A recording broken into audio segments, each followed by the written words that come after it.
जब रक्षक ही भक्षक बन जाए, जब कानून के रखवाले ही कानून को कुचलने लगे, तो फिर सवाल उठता है कि आखिर आदमी जाए तो कहां जाए। हम बात कर रहे हैं प्रयागराज के नवाबगंज थाना क्षेत्र की, जहां लाल गोपालगंज पुलिस पर बेहद गंभीर और बहुत ही शर्मनाक आरोप लगे हैं। विवेचना के नाम पर रिश्वत नहीं दी तो मारपीट, अभद्र भाषा, गाली गलौज और धौंस। और आरोप लगाने वाला कोई पेशेवर अपराधी नहीं, बल्कि ये दो सगे भाई सरफराज और सरवर हैं, जो लाल गोपालगंज में मोटर गैरेज चलाकर अपने परिवार का किसी तरीके से पेट पालते हैं। दोनों गरीब व्यक्ति हैं। तो फिर सवाल अभी उठता है कि क्या पुलिस विवेचना नहीं, वसूली का जरिया बन गई है? क्या कानून सिर्फ पैसे वालों के लिए रह गया है, या फिर पुलिस वाले सरकार की छवि खराब करने की साजिश रच रहे हैं? दो सगे भाई सरफराज और सरवर ने इलेक्ट्रॉनिक मीडिया क्लब के नारा सभागार में एक प्रेस कॉन्फ्रेंस कर ये सारे गंभीर आरोप लगाए हैं। जय हिंद दर्शकों, संवाददाता यश गुप्ता के साथ मैं हूं जैदुल्ला और आप देख रहे हैं वॉइस ऑफ इंडिया, सच्ची खबर बेबाक अंदाज में।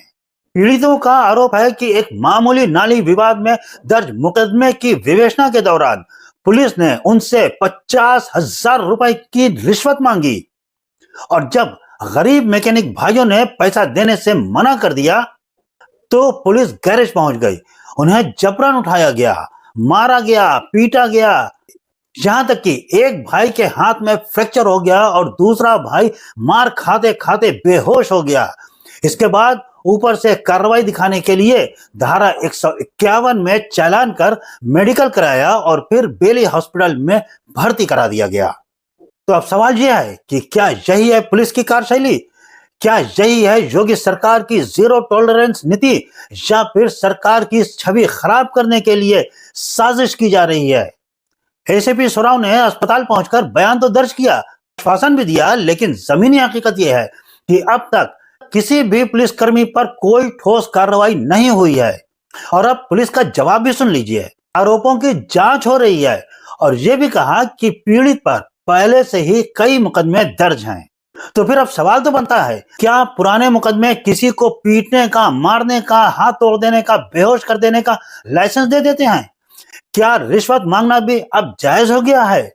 आज सवाल सिर्फ सरफराज और सरवर का नहीं, सवाल हर उस आदमी, हर उस आम नागरिक का है जो थाने का नाम सुनते ही कांप उठता है।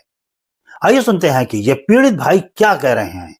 12 तारीख को 9:30 बजे चौकी इंचार्ज हमको बुलवाते हैं एक आदमी से। किस चौकी का मामला है? लाल गोपाल की पुलिस चौकी, सौरभ पांडे ने हमको बुलाते हैं अपनी चौकी इंचार्ज पर। उसके बाद उन्होंने बताया कि आपके खिलाफ मुकदमा है, हो गया है, ये हम इसकी विवेचना कर रहे हैं, पानी नाली का है, और जो है हम आपको विवेचना कर रहे हैं जो है, और आपके जो है इसमें 2 नाम बढ़ाने के लिए दिया गया है, 2 नाम बढ़ाने के लिए दिया गया है।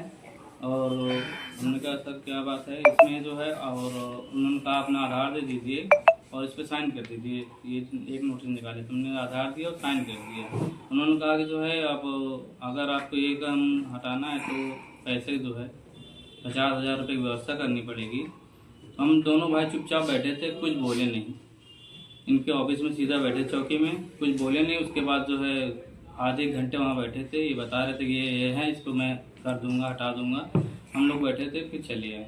2 दिन बाद फ़ोन आता है क्या हुआ, व्यवस्था हुई? हमने कहा अभी नहीं व्यवस्था, हो जाएगी तो बताएंगे आपको। 21 तारीख को हमारे गैरेज पर, 21 तारीख को पहले नोटिस लिखा है घर पर, और ठीक 11:30 बजे गैरेज पर आके हम दोनों भाइयों को जो है ले जाते हैं चौकी पर। चौकी ले जाते ही जो है मारना शुरू कर दिए और हमारा मोबाइल फेंक के टूट गया।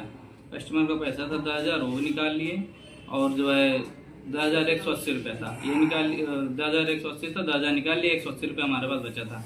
उसके बाद जो है उनको मारना शुरू कर दिए। हमारे बड़े भाई के मारे जो गिर के बेहोश हो गए, इनके सर में चोट आई है। फिर हमारे साथ में हाथ जोड़े, सर ना मारिए, किस बात का मार रहे हैं जो है, इनके पेट जो हम इनके ऊपर लेट गए, हमारे पीठ पे बहुत मारा जो है। उसके बाद जो है उन्होंने बाहर निकाला, दूसरे कमरे में बंद कर दिया। 1 घंटे तक बैठाए थे वहाँ। उसके बाद 2 आदमी आए, हमारे बहुत ज़्यादा आवाज़ सुन रहे थे। वो बताए बाद में अफजल पत्रकार दैनिक जागरण के ये आए, जो उन्होंने पूछा मगर इन्होंने मिलने नहीं दिया हमको। उसके बाद फिर बाहर निकाला, सीधा थाने लाए, हमारे जो चालान करके 151 में और मेडिकल कराई। मेडिकल कराने के बाद हमारी मेडिकल रिपोर्ट 3 दिन 4 दिन नहीं मिली है। अभी इसके लिए आप लोगों ने किसी अधिकारी से मुलाकात की, कोई शिकायत आप लोगों ने? कमिश्नर साहब के पास यहाँ गए तो उन्होंने पेश कराया, तो उनका उच्च अधिकारियों से हमारी जांच करवाई जाएगी। और इस ACP सुराव और नवाबगंज इंस्पेक्टर साहब आए, उन्होंने देखा, उसके बाद उन्होंने कहा ठीक है उसकी कार्रवाई की जाएगी, जांच में जो पाया जाएगा तो उसको सस्पेंड कर दिया जाएगा। उन्होंने कहा ठीक है सर, आप जो भी कार्रवाई करिए अच्छे तरीके से कराइए हमारी जो है।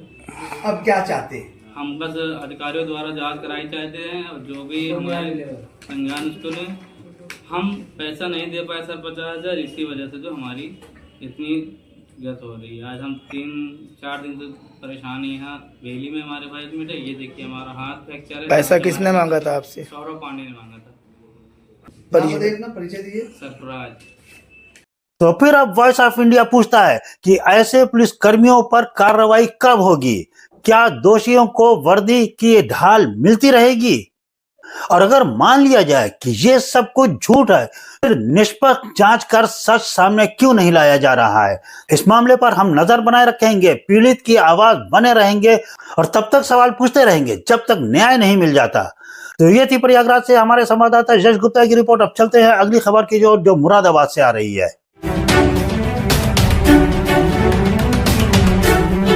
वॉइस ऑफ इंडिया, सबसे तेज, सबसे सटीक।